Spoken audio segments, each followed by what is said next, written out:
सोचिए हवा में उड़ता हुआ एक जाइंट एयरशिप जो बोइंग 747 से 3 गुना बड़ा है और एक टाइटैनिक से सिर्फ 80 फीट छोटा। हिंडनबर्ग का लेंथ था 804 फीट। इंजीनियरिंग का एक कमाल, ऐसा एयरशिप जो लग्जरी और टेक्नोलॉजी का एक आइकॉनिक सिंबल था। नाजी जर्मनी का स्वास्तिक फ्लैग इसके टेल फिक्स पर था और अंदर पैसेंजर्स के लिए लग्जरी कैबिन्स, फाइन डाइनिंग्स और एक स्मोकिंग लाउंज भी। पर 6 मई 1937 के दिन ये इंजीनियरिंग मार्वल एक ऐसे सडन डिजास्टर में खत्म हो गया जिसे दुनिया हमेशा के लिए याद रखने वाली थी। Show the world's largest airship heading for Lakehurst, New Jersey.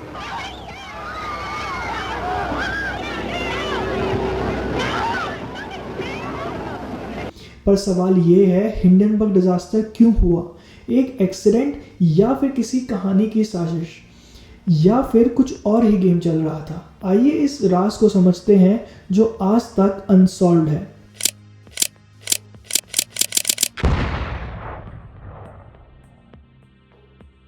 हवा में उड़ने की चाहत एक पुरानी कहानी है जो 18th सेंचुरी के एंड में शुरू हुई थी, जब साइंटिस्ट ने हाइड्रोजन और हीलियम का एक्सपेरिमेंट शुरू किया, लेकिन प्रैक्टिकल यूज के लिए एक सेंचुरी से भी ज़्यादा लग गया।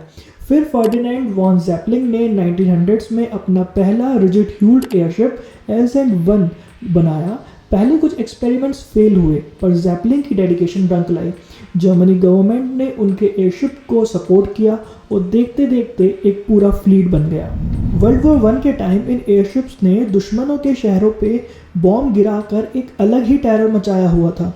लंदन और पेरिस के लोग इनके डर से इधर उधर भागने लगते थे। ये बड़े ब्लेडर ऑफ गैसेस एक टाइम तक अनस्टॉपेबल लगे, लेकिन ब्रिटिश एयर डिफेंस ने एक ऐसे बुलेट का इन्वेंशन किया जो इनको गिराने में सफल रहे। वॉर के बाद सोचा गया कि इन एयरशिप का यूज़ ट्रांसपोर्टेशन जैसे कामों के लिए क्यों ना किया जाए।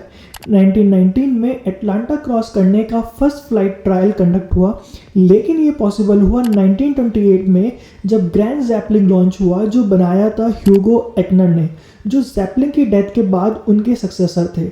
ये सक्सेस देख के पब्लिक तब से एयरशिप के लिए और ज़्यादा एक्साइटेड हो गए। ये मैसिव एयरशिप लग्जरी क्रूज के तरह पैसेंजर्स को सर्विस देते थे।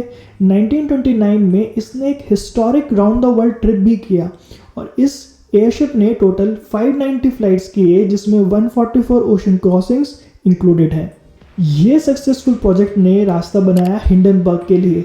1936 में हिंडनबर्ग लॉन्च हुआ, जिसे बनाने में लगभग 4 साल लग गए थे और जो आज तक का सबसे बड़ा एयरशिप है। और जल्द ही ये एयरशिप ट्रैवल के थ्रू अटलांटा क्रॉस करने का क्राउन ज्वेल भी बन गया। सिर्फ एक साल में इसने जर्मनी और USA के बीच 10 टाइम्स और जर्मनी और ब्राज़ील के बीच 7 टाइम्स फ्लाइट की। पैसेंजर्स के लिए यहाँ फाइन डाइनिंग, एक बार और स्मोकिंग लाउंज भी था। इसमें एक पियानो भी था। जनरली पियानो का वेट अराउंड 450 kgs होता है, पर एयरशिप के लिए ये बहुत ज़्यादा था, इसलिए इसके लिए एक स्पेशली एल्यूमिनियम मेड पियानो बनाया गया जिसका वेट था अराउंड 160 kg, जो इसको और भी लग्जरी बनाता था। और आज के टाइम के अकॉर्डिंग इसका वन वे टिकट प्राइस है $8,500, जो कि 7.3 लाख के बराबर है। लेकिन इस ग्लैमरस एक्सटीरियर के पीछे एक डेंजरस रिस्क छुपा था। ये एयरशिप हीलियम के लिए डिज़ाइन किया गया था, लेकिन उस समय हीलियम सिर्फ USA के पास थी और USA ने हीलियम का एक्सपोर्ट रिस्ट्रिक्ट किया था, जिसका रिजल्ट इसमें फ्लेमेबल हाइड्रोजन यूज़ करना पड़ा। अब हाइड्रोजन और हीलियम का डिफरेंस एक बार पीरियोडिक टेबल से भी समझ लेते हैं।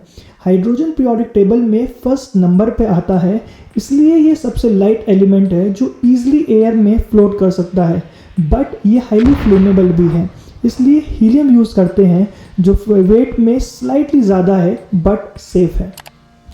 6 मई 1937 के दिन हिंडनबर्ग अपनी एक और सक्सेसफुल ट्रिप से अटलांटा ओशन क्रॉस करके लेकहर्स्ट, न्यू जर्सी में लैंड कर रहा था। इसमें 36 पैसेंजर्स और 61 क्रू मेंबर्स ट्रैवल कर रहे थे। ग्राउंड पर हज़ारों लोग देखने आए हुए थे और सडनली एयरशिप में फ्लेम्स स्टार्ट हो जाते हैं। उस सीन ने लोगों को हिला कर रख दिया।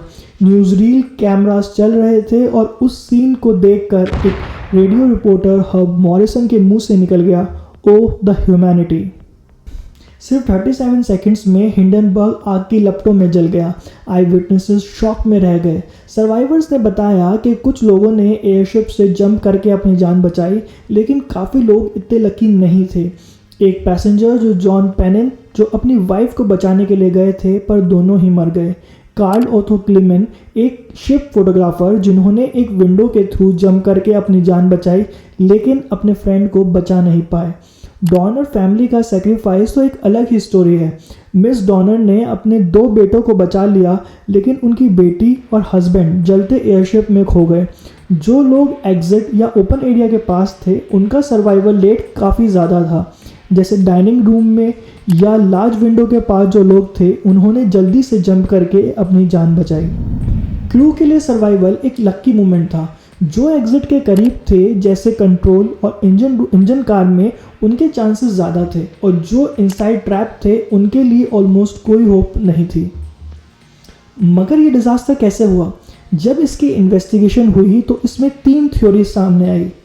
फर्स्ट थ्योरी के अकॉर्डिंग इसमें पॉलिटिक्स का एंगल देखा गया कि शायद ये यूएस ने करवाया हो, क्योंकि हिंडनबर्ग एक जर्मनी एयरशिप था। सेकंड थ्योरी है कि ये हिटलर ने ही करवाया हो, क्योंकि ह्यूगो एक्नर हिटलर के सपोर्टर नहीं थे, और हिटलर के बोलने के बाद भी उन्होंने एयरशिप का नाम हिटलर के नाम पे नहीं रखा, और उन्होंने इसका नाम उस वक्त के जर्मनी के प्रेसिडेंट पॉल वॉन हिंडनबर्ग के नाम पे रखा, हिंडनबर्ग।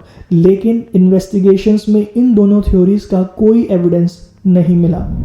थर्ड थ्योरी है, जो सबसे पॉपुलर है, कि उस दिन मौसम बहुत ख़राब था और बारिश भी हो रही थी। सुबह का टाइम था अराउंड 7:17। हिंडनबर्ग लैंडिंग एरिया के पास आ ही रहा था, तभी विंड्स ने अपनी डायरेक्शन शिफ्ट कर ईस्ट से साउथ वेस्ट की तरफ की, और कैप्टन प्रूस ने एक शार्प टर्न लेने का ऑर्डर दिया, जिससे एयरशिप ने एस शेप फ्लाइट पाथ लिया। और जैसे ही रोप्स को एयरशिप से गिराया गया और रोप्स ने अर्थ को टच किया, एक स्टैटिक इलेक्ट्रिक प्रोड्यूस हुआ, जिसे एक स्पार्क ने जहां हाइड्रोजन लीक हो रहा था वो इग्नाइट कर दिया, और एयरशिप में 70 लाख क्यूब ऑफ हाइड्रोजन थी। सो अगर इतनी ज़्यादा हाइड्रोजन में आग लगी हो तो उसे रोकना इम्पॉसिबल था। मॉडर्न रिसर्च ने एक नया एंगल को एक्सप्लोर किया। हिंडनबर्ग का फैब्रिक एल्यूमिनियम पाउडर और आयरन ऑक्साइड का मिक्स से बना हुआ था, जो इग्निशन को और आसान बनाता है। हाइड्रोजन के साथ ये एक डेडली रेसिपी बन गया, लेकिन ये नेग्लिजेंस थी या कुछ और, ये सवाल अभी भी बाकी है। हिंडनबर्ग का जलना सिर्फ एक एयरशिप डिजास्टर नहीं था, ये एक एरा के एंड की शुरुआत थी। पब्लिक एयरशिप से डरने लगी और 6 साल तक लोगों का एयरशिप से डर नहीं गया, और इससे एविएशन का फोकस एयरप्लेन्स पर शिफ्ट हो गया, जो कि एयरशिप से ज़्यादा फास्ट और सेफ थे। फिर भी हिंडनबर्ग एक ऐसा एम्बिशन का सिंबल है जो हमेशा एक लेसन बनकर रह गया। मॉडर्न रिसर्चर्स आज भी इसका कॉज समझने की कोशिश कर रहे हैं। क्या ये अवॉइड हो सकता था? हाइड्रोजन का यूज़ एक कैलकुलेटेड रिस्क था या गलती? ये अभी भी एक इम्पॉर्टेंट स्टडी है। हिंडनबर्ग की स्टोरी हमसे पूछती है कितना रिस्क लेना चाहिए प्रोग्रेस के लिए, और हम कैसे एम्बिशन और सेफ्टी के बीच एक बैलेंस बना सकते हैं। हिंडनबर्ग से पहले भी काफ़ी एयरशिप के एक्सीडेंट हुए, जिसमें काफ़ी लोगों की डेथ भी हुई, बट ये पॉपुलर इसलिए है क्योंकि ये फर्स्ट टाइम था जो ऐसा डिज़ास्टर कैमरा रील्स में रिकॉर्ड हुआ और लाइव लोगों ने देखा। हिंडनबर्ग सिर्फ एक एयरशिप ही नहीं था, ये एक एग्जाम्पल है इंसानी जीनियस और वल्नरेबिलिटी का। इसकी कहानी हमारे कलेक्टिव मेमोरी में हमेशा रहेगी, ना सिर्फ इसके डिज़ास्टर के लिए बल्कि जो लेसन से छोड़ के गया उसके लिए। इसकी मिस्ट्री अभी तक अलाइव है और हमें ये याद दिलाती है कि एम्बिशन के पीछे जो रिस्क हैं उनका समझना ज़रूरी है। जब आप उस फुटेज को देखें या हब मॉरिसन के वर्ड सुने, याद कीजिए उन लोगों को जो खो गए और उन सपनों को जो जल कर बिखर गए।